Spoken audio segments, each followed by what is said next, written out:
না মাধব, চোখ খোলো বাছা, চোখ খোলো। এটা কিভাবে সম্ভব? আমার তপস্যার উত্তরাধিকারী, আমার পুত্র সমশিষ্য এক তুচ্ছ সাপের বিষে প্রাণ হারালো। মহারাজ, বিলাপ ত্যাগ করুন। এটাই ছিল এই বালকের নিয়তি। আমার পথে যে আসবে তাকে যমরাজের দর্শন পেতেই হবে। এতে আমার বিষ দোষী নয়। এত অহংকার মৃত্যুকেও উপহাস করছে। তুই তার প্রাণ নিসনি। তুই এক গুরুর জীবনের অর্থ কেড়ে নিয়েছ। যে বিষ নিয়ে তোর এত গর্ব, সেই বিষই তোর ধ্বংসের কাহিনী লিখবে। আপনি সাধু, তপস্বী। ক্রোধ আপনার মুখে শোভা পায় না। আমাকে যেতে দিন, নইলে। নইলে কি তুই আমাকেও দংশন করবি? রে মূর্খ সাপ, এখন দেখ আমার ক্রোধ। আমি শিবন্দ আমার সমগ্র তপস্যার শক্তি দিয়ে তোকে অভিশাপ দিচ্ছি। যে মুহূর্তে তুই এই নির্দোষকে মাটিতে হামাগুড়ি দিতে দিতে দংশন করেছিস, সেই মুহূর্তেই তুই হামাগুড়ি দেওয়ার শক্তি হারাবি। এক্ষুনি তুই এক অশ্বে পরিণত হ।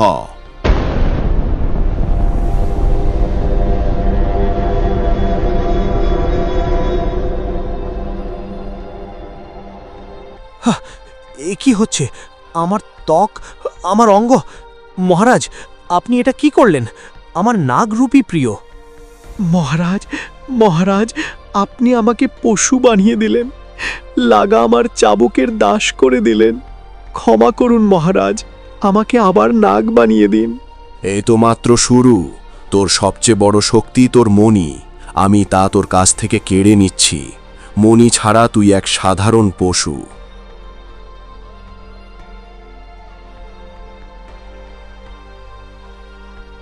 যা, এই সংসারে ঘুরে বেড়া।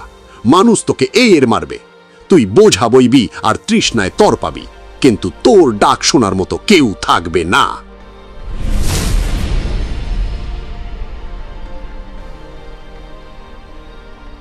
না ঋষিবার, থামুন। আমার প্রভুর অপরাধের শাস্তি আমাকে দেবেন না। এক নাগিনের সিঁদুরকে এই পশুজনের নরকে ঠিলে দেবেন না। আমি আপনার পা ধুই মহারাজ, ওনাকে মুক্ত করুন। দূরে সরে যা নাগিন। বিচার হয়ে গেছে। এই আমার বংশের প্রদীপ নিভিয়ে দিয়েছে। মহারাজ, আপনাকে তো দয়ার সাগর বলা হয়। একটি ভুলের কি কোনো প্রায়শ্চিত্ত নেই? আমরা কি কখনো আবার নাগ নাগিন রূপে একই এক হতে পারব না? দয়া করুন প্রভু। শোন নাগিন, সাধুর বাক্য কখনো বৃথা যায় না। তবে তোর করুণা দেখে আমি এক পথ দেখাচ্ছি। 100 বছর তাকে এই অশ্বজনিতেই পচে থাকতে হবে। পুরো 100 বছর, না একদিন কম, না একদিন বেশি। 100 বছর? মহারাজ, এত দীর্ঘ সময় আমি কিভাবে কাটাবো? চুপ কর। যখন 100 বছর পূর্ণ হবে, তখন তুই এমন এক মানুষকে পাবি, এই জগতের সবচেয়ে দরিদ্র, অসহায় আর দুঃখী মানুষ। সেই মানুষই তোর হারানো মণি খুঁজবে। যে মুহূর্তে সেই মণি তোর কপালে স্পর্শ করবে, তুই নিজের আসল রূপ ফিরে পাবি। ধন্যবাদ মহারাজ। আমি এই 100 বছর ওনার সঙ্গেই থাকব, ওনার সেবা করব। না, থাম। ন্যায়ের আরেকটি দিক এখনো বাকি। আজ আমি যেমন আমার শিষ্য বিয়োগে তর পাচ্ছি, তেমনি তুইও তর পাবি। যে মুহূর্তে তুই মুক্তি পাবি, সুলোচনা তখন তোর কাছে থাকবে না। তুই তাকে দেখতে পাবি, কিন্তু ছুঁতে পারবি না। তোমরা একসঙ্গে থেকেও আলাদা থাকবে।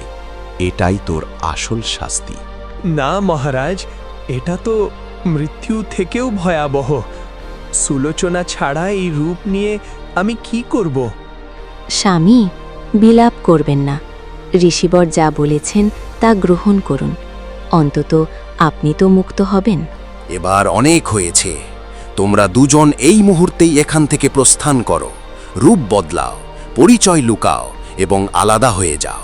মনে রেখো, নিয়তির চাকা ঘুরতে শুরু করেছে। যাও।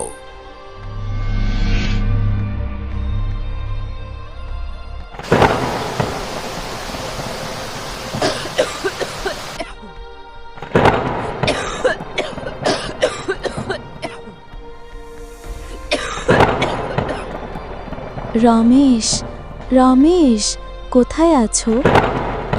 আমি কিছুই দেখতে পাচ্ছি না, সব ঝাপসা হয়ে গেছে।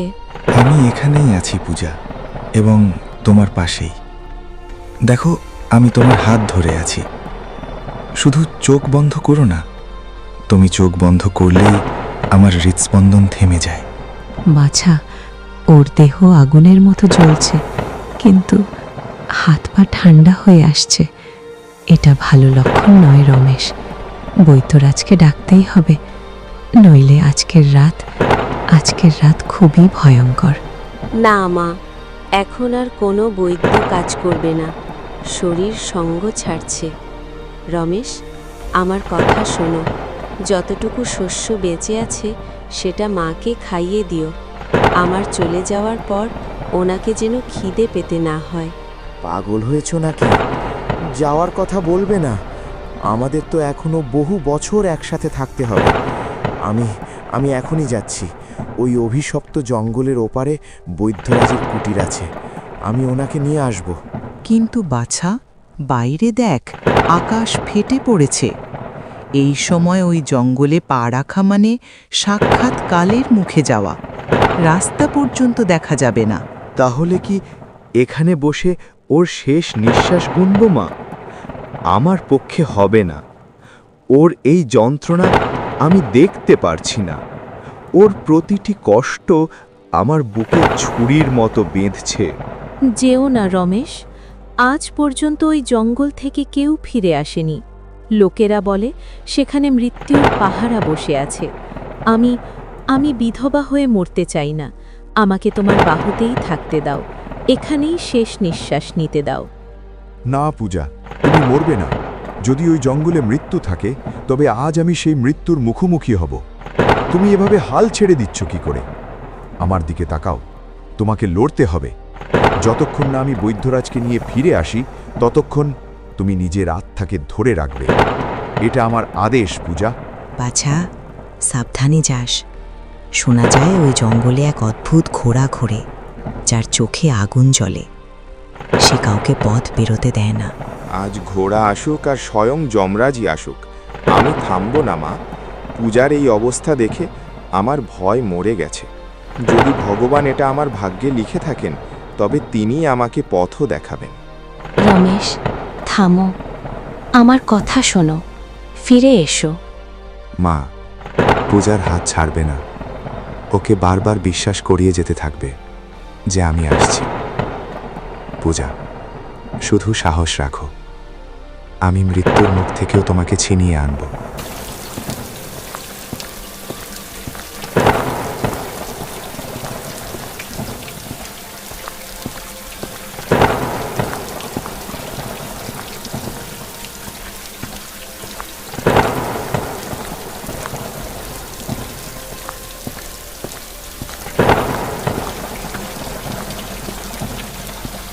থাম হে শত্রু, কোথায় যাচ্ছিস? নিজের মৃত্যুকে নিমন্ত্রণ জানাতে? তোর নিজের প্রাণ কি প্রিয় নয়? সামনে কে? বেরিয়ে আসো। আমি ভীতুদের মধ্যে পড়ি না। আমার পথ থেকে সরে যাও। ভয় লাগছে না? এই জঙ্গলের মাটি মানুষের রক্তে তৃষ্ণা। যে এখানে আসে সে এখানকারই হয়ে থাকে। ফিরে যা, নইলে তোর মাংস শস্যের আহার হবে। আমাকে থামাও, মেরে ফেলো, কিন্তু আগে আমার কথা শোনো। আমার পূজা ঘরে মরছে, ওর শ্বাসকষ্টে ছুটছে। আমি এখানে নিজের প্রাণ বাঁচাতে আসিনি, ওর প্রাণ ভিক্ষা চাইতে এসেছি। আমাকে ওপারে বৈদ্যরাজের কুটির পর্যন্ত যেতে দাও। বৈদ্যরাজের কাছে পৌঁছানোর আগে তোকে আমার খুরের নিচে পিষে ফেলতে হবে। আমি 100 বছর ধরে এই ক্ষুধা আর অভিশাপের আগুনে জ্বলছি। আজ একজন মানুষের শিকার আমাকে একটু শান্তি দেবে। তুমি আমাকে মারতে চাও? ঠিক আছে, মেরে ফেলো, কিন্তু এখনই না।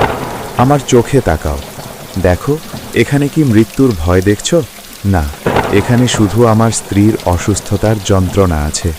আমি হাত জোর করে তোমার কাছে অনুরোধ করছি, আমাকে যেতে দাও। অনুনয়? শিকারী কি দয়ার ভিক্ষা চাইছে? ভিক্ষা নয়, সওদা করছি।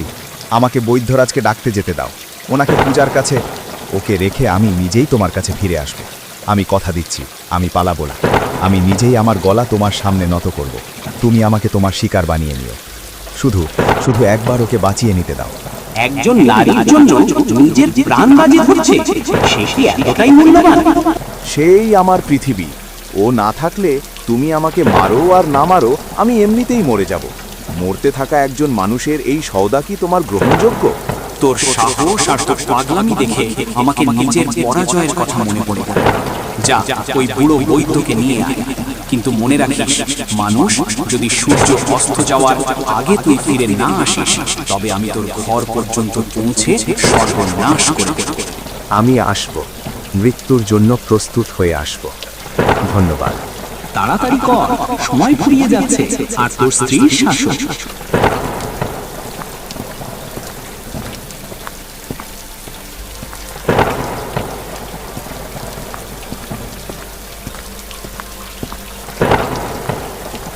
বৈদ্যরাজ, বৈদ্যরাজ, কোথায় আছেন? তাড়াতাড়ি চলুন। আমার স্ত্রী, আমার পূজা মরছে, ওকে বাঁচান। আরে ভাই, এমন ঝড়ো রাতে এখানে এসেছো, কিন্তু তুমি অনেক দেরি করে ফেলেছো। দেরি মানে কি দেরি করে ফেলেছি? উনি কি আর কখনো আসবেন না? না না, আমার সে কথা নয়। বৈদ্যরাজ এখানে নেই। তিনি তো 3 দিন আগেই দুর্লভ ভেষজ আনতে হিমালয়ের উঁচু শৃঙ্গগুলোর দিকে রওনা হয়েছেন। তার ফিরতে এখনো অন্তত 1 সপ্তাহ লাগবে। 1 সপ্তাহ নয়, না, আমার কাছে 1 সপ্তাহ তো দূরের কথা, 1 ঘন্টাও নেই। আপনি তো তার শিষ্য, আপনি নিশ্চয়ই কোনো ওষুধ, কোনো প্রলেপ জানেন, অন্তত কিছুদিন, যাতে ওর জ্বর কমে, শ্বাস স্বাভাবিক হয়। ক্ষমা করবেন ভাই, আমি এখনো শিখছি। আমার নারীর জ্ঞান আছে, কিন্তু ওষুধের সঠিক মিশ্রণ কেবল বৈদ্যরাজই জানেন। যদি আমি ভুল ভেষজ দিনে দিই, তবে উপকারের বদলে প্রাণ সংকট তৈরি হয়ে যাবে। আমি চাইলেও তোমাকে সাহায্য করতে পারছি না। ভগবান, তুমি এটা কি করলে? মৃত্যুর সঙ্গে সওদা করে এখানে পর্যন্ত এলাম, আর এখানে এসে সব আশা শেষ হয়ে গেল। পূজা, তোমাকে আমি কি মুখ দেখাবো? আমি তোমাকে কথা দিয়েছিলাম যে আমি মৃত্যুকে হারাবো, কিন্তু আমি তো নিজেই হেরে গেলাম। ভাই, চাইলে তুমি এই রাতটা এখানেই কাটাতে পারো। এই আবহাওয়ায় ফিরে যাওয়া মানে আত্মহত্যা। রাত কাটাবো? পূজা সেখানে মৃত্যুর সঙ্গে লড়ছে, আর আমি এখানে আরাম করব? না, আমার প্রতিশ্রুতি শুধু পূজার কাছেই নয়, আমার প্রতিশ্রুতি সেই কালের কাছেও, যে জঙ্গলের মাঝে আমার অপেক্ষা করছে। কোন প্রতিশ্রুতি? তুমি কার কথা বলছো? পথে ভোলে তারা, যাদের কোথাও পৌঁছাতে হয়। আমার তো শুধু নিজের মৃত্যুর কাছেই ফিরে যেতে হবে। যাচ্ছি আমার পূজার কাছে, তোর শেষ হেঁচকি শোনার জন্য।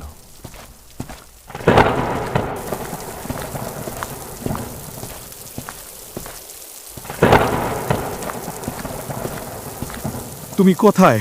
বাইরে এসো। দেখো, আমি ফিরে এসেছি। আমি আমার কথা রাখতে এসেছি। আমাকে মেরে ফেলো, আমাকে শেষ করে দাও।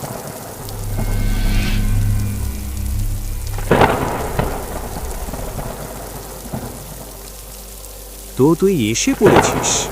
ভেবেছিলাম তুই নিজের প্রাণ বাঁচিয়ে বহু দূরে পালিয়ে গেছিস। হে ভগবান, এ আমি কি দেখছি? এক ঘোড়া একটা জন্তু মানুষের ভাষায় কথা বলছে। না, এটা আমার ভ্রম। আমি পাগল হয়ে গেছি। ক্ষুধা আর দুঃখে আমার মাথা খারাপ হয়ে গেছে। ভ্রম নয় রমেশ, যাকে তুই পাথরের মূর্তি ভেবেছিলিস সে কথা বলতেও পারে, আর তোর আত্মাকেও ছিঁড়ে ফেলতে পারে। তুই কি কখনো সেই অভিশপ্ত নাগের কথা শুনিসনি, যে এক সাধুর অভিশাপে অশ্বে পরিণত হয়েছিল? শুনেছি, বড়রা বলতেন এই জঙ্গলে এক কথা বলা কালের বাস, কিন্তু আমি ভেবেছিলাম ওসব সব গল্প। তুমি কি সেই? তুমি কি স্বয়ং তক্ষক? হ্যাঁ, আমি সেই দুর্ভাগা, যে শতাব্দীর পর শতাব্দী ধরে এক সত্যিকারের সাহসী মানুষের খোঁজে ছিল। আর আজ তুই নিজেই নিজের মৃত্যু চাইতে এখানে এসেছিস। বলতো, এই দৃশ্য দেখে তোর কি ভয় লাগছে না? ভয় তো লাগছেই, এতটাই যে বুকটা মুখে উঠে আসছে। কিন্তু এখন মৃত্যুর ভয় পূজাকে হারানোর ভয়ের তুলনায় ছোট হয়ে গেছে। তুমি যদি আমাকে খেয়েও ফেলো, অন্তত ওর মৃত্যুর চিৎকার তো শুনতে হবে না। অদ্ভুত মানুষ তুই। সামনে স্বয়ং মৃত্যু দাঁড়িয়ে আছে, আর তুই এখনো স্ত্রীর শোকে ডুবে আছিস। শোন রমেশ, তোর এই নির্ভীক সত্য আমাকে বাধ্য করেছে। তাহলে তুমি আমাকে মারবে না? কিন্তু আমি তো কথা দিয়েছিলাম আমি তোমার শিকার হব। তোর শিকার হওয়ায় আমার তৃষ্ণা মিটবে না, কিন্তু তোর একটি কাজ করলে আমার অভিশাপ কাটতে পারে। রমেশ, আমি তোকে একটি ভেষজ দিচ্ছি।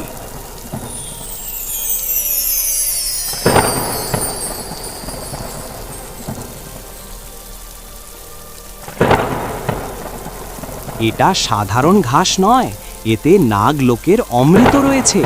এটা নিয়ে যা আর তোর পূজাকে পান করিয়ে দে।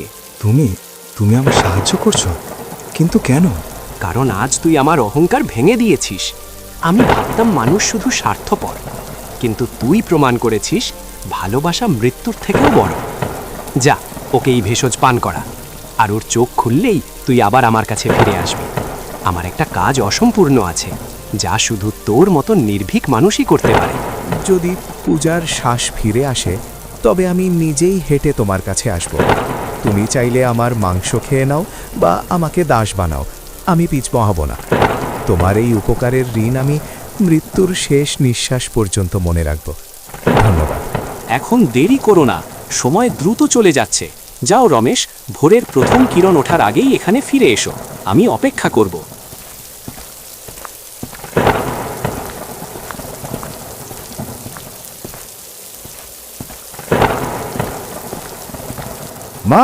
মা দেখো, আমি নিয়ে এসেছি। দেখো কি এনেছি।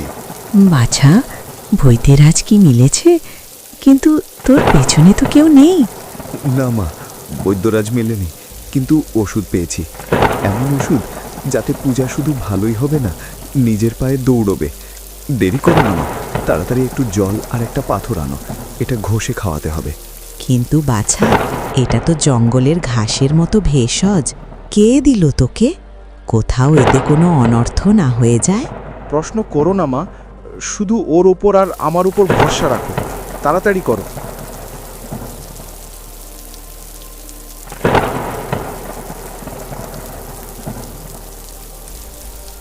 রমেশজি, মা আমার কি হয়েছিল একটু আগেই মনে হচ্ছিল যেন কেউ আমাকে অন্ধকার কুয়োর মধ্যে টেনে নিচ্ছে, আর এখন মনে হচ্ছে আমার ভেতরে পাহাড় সম শক্তি এসে গেছে। এটা কেমন জাদু? পূজা, আমার মেয়ে, তুই বেঁচে গেছিস। রমেশ, এ তো একেবারে চমৎকার। তুই কোথায় এমন ওষুধ পেয়েছিস? এটা জাদু নয় পূজা, এটা এক ঋণ। সেই অভিশপ্ত জঙ্গলের রক্ষক আমাকে এই ভেষজ দিয়েছে। আর মা, তুমি জিজ্ঞেস করছিলে না কে দিয়েছে? সেই কথা বলা ঘোড়াটাই দিয়েছে, যাকে সবাই ভূত বলে। তুই কি সেই মৃত্যুর সওদাগরের কাছে গিয়েছিলিস? রমেশ, তুই নিজের জীবন ঝুঁকিতে ফেললি কেন? পূজাকে বাঁচানোর জন্য মা। আর আমি তাকে আমাদের কথা দিয়েছি। আমি প্রতিজ্ঞা করেছি, পূজা সুস্থ হলেই ভোরের প্রথম কিরণের সঙ্গে সঙ্গে আমি তার কাছে নিজেকে সমর্পণ করতে যাব। পাগল হয়েছিস নাকি? এখন পূজা ঠিক হয়ে গেছে, আর কোথাও যাওয়ার দরকার নেই। কাজ হয়ে গেছে, এবার ঘরে শান্তিতে বস। ওই জানোয়ার কি জানে যে তুই কোথায় আছিস? মৃত্যুর মুখে যাস না। এগুলো কি বলছো মা? তুমি তো আমার মা। শৈশব থেকেই তুমি আমাকে শিখিয়েছ প্রাণ চলে যাক তবু কথা ভাঙা চলবে না। আর আজ তুমি এক ছেলেকে বেঈমান হওয়ার পরামর্শ দিচ্ছ। আমি একজন মা রমেশ। সত্য আর সততার আগেই আমি আমার ছেলেকে নিরাপদ দেখতে চাই।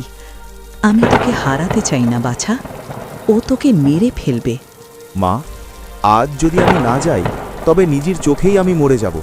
যে প্রাণী আমার স্ত্রীর প্রাণ দান করেছে, আমি কি তাকে ঠকাবো? না মা, এটা রমেশের রক্তে নেই। যদি আমাকে ভালোবাসো তবে আশীর্বাদ করো যেন আমি সুস্থ সমেত ফিরে আসি। কিন্তু যাবই, আমি অবশ্যই যাব। রমেশ, তুমি যদি যাও আমিও সঙ্গে যাব। না পূজা, তোমার এখন বিশ্রাম দরকার, আর সে শুধু আমারই খোঁজে। তোমরা দুজন এখন ঘুমাও, এখনো রাত বাকি। ভোর হলেই আমাকে বেরোতে হবে। মা, শুধু আশীর্বাদ দাও, তোমার ছেলে যেন নিজের মর্যাদা না হারায়। যা আমার বাছা, তোর সততাই তোর ঢাল হবে। ভগবান তোকে সেই কালের নখর থেকে বাঁচিয়ে ফিরিয়ে আনুন। মা, কাল সকালে উঠেই যেতে হবে। চলো, এখন সবাই ঘুমাও।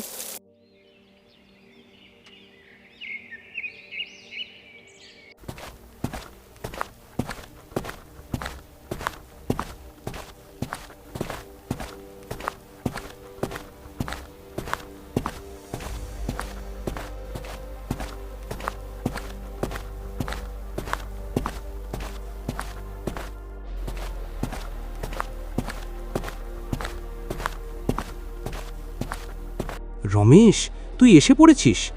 সত্যি বলতে সূর্য ওঠা পর্যন্ত আমি ভেবেছিলাম তুই তোর মা আর স্ত্রীর মমতার কাছে হার মানবি, কিন্তু তোর ছায়াই প্রমাণ করেছে তুই শুধু শরীরেই নয়, আত্মাতেও বীর। রমেশ নিজের দেহের সওদা করতে পারে, কিন্তু নিজের সততার নয়। পূজা এখন ভালো, সে নিজের পায়ে দাঁড়িয়ে আছে। আমার ঋণ এখন তোমার হাতে। বলো, কি কাজ? আমাকে কি আমার গলা তোমার পায়ের কাছে রাখতে হবে? না রমেশ, তোর গলার প্রতি আমার কোনো লোভ নেই। আমি তো সেই মানুষের খোঁজে ছিলাম যার নিয়তিতেই আমার মুক্তি লেখা আছে। সাধুর অভিশাপ বলেছিল 100 বছর পর এমন এক অসহায় মানুষ আসবে যার সততা পাহাড়ও নড়িয়ে দেবে। এত ধাঁধা করো না, পরিষ্কার করে বলো, আমাকে কি করতে হবে? রমেশ, আমার আসল অস্তিত্ব, আমার শক্তি আর আমার রূপ সবকিছুই ওই নীলমণিতে বন্দী। সেটাকে আমার কাছ থেকে কেড়ে নিয়ে এই জঙ্গলের সবচেয়ে দুর্গম কোণে লুকিয়ে রাখা হয়েছে। তোকে আমার সঙ্গে নীলমণি জঙ্গলের দিকে যেতে হবে। তুই কি প্রস্তুত? নীলমণি জঙ্গল? লোকেরা বলে ওখানকার হাওয়াও বিষাক্ত, আর সেখানে পা রাখলেই মানুষ পাথর হয়ে যায়। কিন্তু তুমি আমার স্ত্রীকে জীবন দিয়েছ।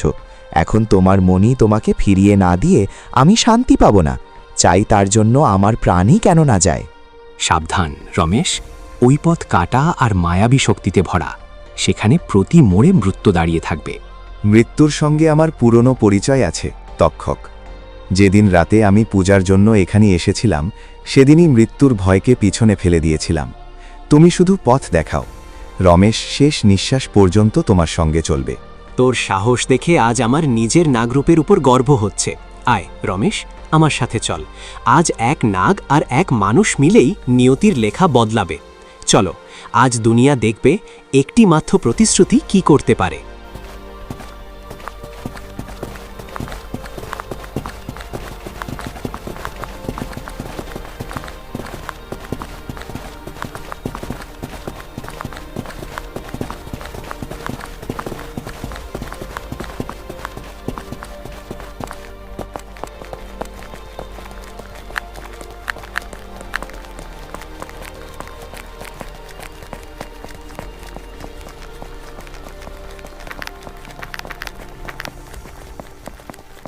থামো পথিকেরা, এই সীমার ওপারে না কোনো পশুর অধিকার আছে, না কোনো মানুষের সাহস। ফিরে যাও, নইলে তোমাদের হাড় এই মাটিরই সার হবে। আমরা শতাব্দীর পর শতাব্দী ধরে নীলমণির রক্ষা করে আসছি। এখান দিয়ে যাওয়ার একটাই পথ আছে, বুদ্ধির পথ। আমাদের প্রশ্নগুলোর উত্তর দাও, তবেই রাস্তা পাবে। হেরে গেলে এই মুহূর্তেই পাথরের মূর্তি হয়ে এখানেই স্থির হয়ে যাবে। রমেশ, সাবধান, এটা বৃক্ষরাজ মায়াবী। ওর প্রশ্নে জড়িয়ে হাজার হাজার বীর পাথর হয়ে গেছে। আমরা রাজি। আমরা এখানে ভ্রমণে আসিনি, একজনের সম্মান বাজিতে আর একজনের প্রতিশ্রুতি। জিজ্ঞেস করো তোমাদের ধাঁধা। আমরা মৃত্যুকে ভয় করি না। তবে শোনো, দুনিয়ার সবচেয়ে কঠিন ধাঁধা, যার উত্তর শুধু সেই দিতে পারে যে জীবনকে সত্যিই বেঁচেছে। সে কি, যা জন্মাতেই কাঁদে, যৌবনে সবাইকে পথ দেখায়, আর মরলে অন্যদের চোখে অন্ধকার নামিয়ে দেয়? মনে রেখো, তার কোনো দেহ নেই। জন্মাতেই কাঁদে, পথ দেখায়। এটা কি কোনো তারা? না, তারা মরে না। এটা কি মেঘ? না, মেঘ পথ দেখায় না। একটু থামো তক্ষক, বৃক্ষরাজ। আপনি বলেছিলেন তার দেহ নেই, কিন্তু সে পথ দেখায়। যখন আমার পূজা অসুস্থ ছিল, তখন কুটিরের কোণে একটি ছোট্ট জ্যোতি জ্বলছিল। সময় ফুরিয়ে যাচ্ছে রমেশ, পাথর হবার জন্য প্রস্তুত হও। না, এর উত্তর হল দীপ বা মোমবাতি। জ্বালালে সে মোমের অশ্রু ঝরায়, যৌবনে সে সবাইকে পথ দেখায়, আর যখন নিভে যায় চারদিকে অন্ধকার নেমে আসে। আগুনের কোনো দেহ নেই। অদ্ভুত, এক সাধারণ মানুষ সেই সত্যকে চিনে নিয়েছে যা বড় বড় জ্ঞানীরাও ভুলে যায়। যাও রমেশ, তোমার নিষ্ঠাই তোমাদের বাঁচিয়েছে। পথ পরিষ্কার, নীলমণি আর বেশি দূরে নয়। তবে মনে রেখো, আসল পরীক্ষা এখনো বাকি। রমেশ, আজ আবার প্রমাণ করে দিলে মানুষের বুদ্ধি তার ভয়ের থেকেও বড়। চলো, গন্তব্য অপেক্ষা করছে।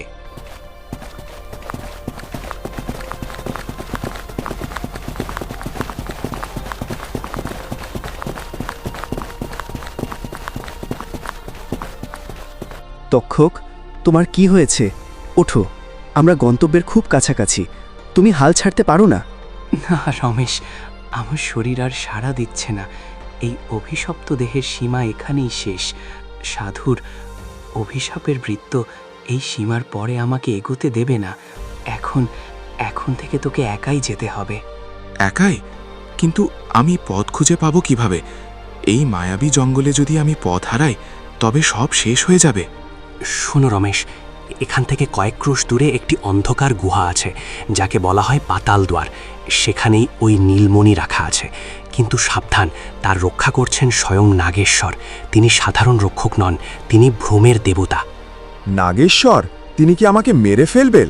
হয়তো তলোয়ার দিয়ে মারবেন না, কিন্তু তিনি তোর মনের সঙ্গে খেলবেন। তিনি তোকে পৃথিবীর সবচেয়ে বড় লোভ দেখাবেন, পূজার দীর্ঘায়ুর প্রতিশ্রুতি দেবেন, তোকে সোনার উপর পাহাড় দেখাবেন, তোর সামনে এমন ভ্রম সৃষ্টি করবেন যে তুই আপনজনদেরও ভুলে যাবি। কিন্তু মনে রেখো রমেশ, এক মুহূর্তের জন্যও যদি তুই টলে যাস, তবে চিরকালের জন্য সে গুহার পাথর হয়ে যাবি। আমি ফিরে আসব, তুমি শুধু নিজের শ্বাসগুলো ধরে রাখো। আমি যাচ্ছি সেই জাদুকরি মণি আনতে। যাও রমেশ, তোর সত্যতাই তোর সবচেয়ে বড় ঢাল। আমি এখানে জীবন আর মৃত্যুর মাঝখানে দাঁড়িয়ে তোর অপেক্ষা করব। চিন্তা করিস না, আমার বিশ্বাস তোর সঙ্গেই আছে।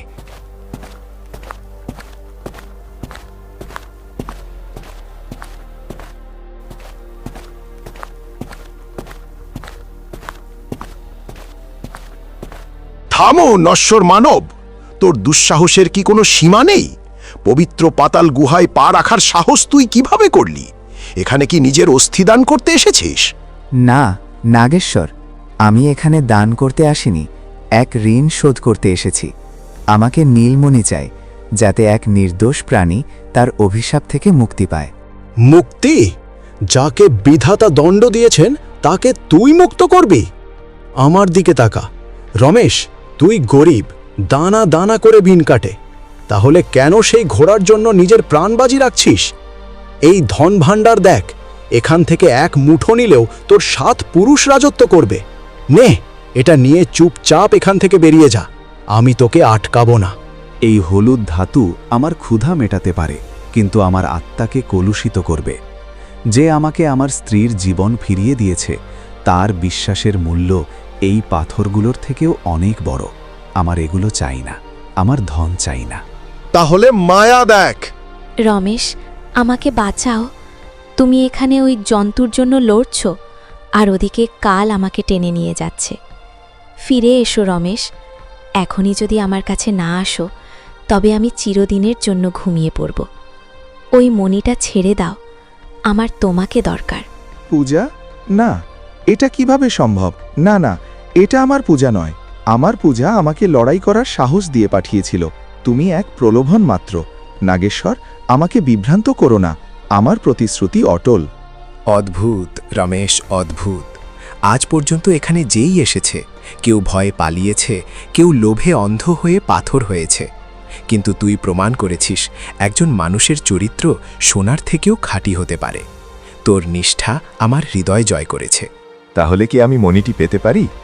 নিয়ে যা, এই নীলমণি এখন তোর। তুই বীরত্ব দিয়ে একে জয় করেছিস। যা রমেশ, আর সেই অভিশপ্ত তক্ষককে তার গৌরব ফিরিয়ে দে। কিন্তু মনে রাখিস, যেই মুহূর্তে সে মুক্ত হবে, সাধুর শেষ বিধানও কার্যকর হবে। তুই তাকে বাঁচাবি, কিন্তু সে আপনজনদের হারাবে। ধন্যবাদ নাগেশ্বর। পরিণাম যাই হোক, আমি তাকে এই পশুদেহ থেকে মুক্ত করেই ছাড়ব। সদা বিজয় ভব। যাও, সূর্য অস্ত যাওয়ার আগেই তাকে এই মণির স্পর্শ করিয়ে দে।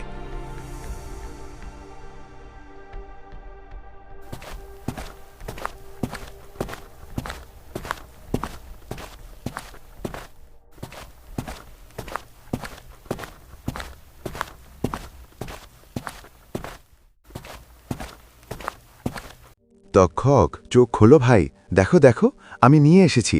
হাল ছেড়ো না, আমি নীলমণি নিয়ে এসেছি। রমেশ, তুই সত্যিই ফিরে এসেছিস। আমি ভেবেছিলাম হয়তো তুই সেই মায়াবী গুহায় বিপদে পড়েছিস। রমেশের কথা পাথরের দাগ।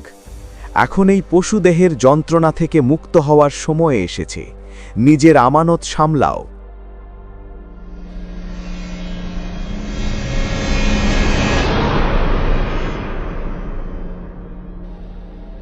মুক্তি। 100 বছরের নরক আজ শেষ হলো। রমেশ, তুই আমাকে শুধু রূপই নয়, আমার আত্মসম্মানও ফিরিয়ে দিয়েছিস। তুমি আমার সংসার বাঁচিয়েছ, আমি তোমার ঋণ শোধ করেছি। এখন তুমি স্বাধীন, তক্ষক। স্বাধীন নয় রমেশ, সাধুর বাক্য পূর্ণ হয়েছে। আমি মুক্ত হয়েছি, কিন্তু সুলোচনা আর আমার সঙ্গে থাকতে পারবে না। বিচ্ছেদের শাস্তি এখন শুরু হবে। তবে শোন রমেশ, তোর বন্ধুত্ব আমাকে শিখিয়েছে মানুষ শুধু দুর্বল নয়, তারা ফেরেশতাও হতে পারে। তুমি কি চলে যাবে? হ্যাঁ, কিন্তু এটাই শেষ নয়। তুই আমার জন্য যা করেছিস তা আমি আগামী জন্মগুলো পর্যন্ত মনে রাখব। কথা দিচ্ছি, পরের পর্বে আমি তোর বন্ধু হয়ে আবার ফিরে আসব। ততদিন পর্যন্ত হে পঞ্চতত্ত্ব, আমাকে নিজের মধ্যে বিলীন করে নাও।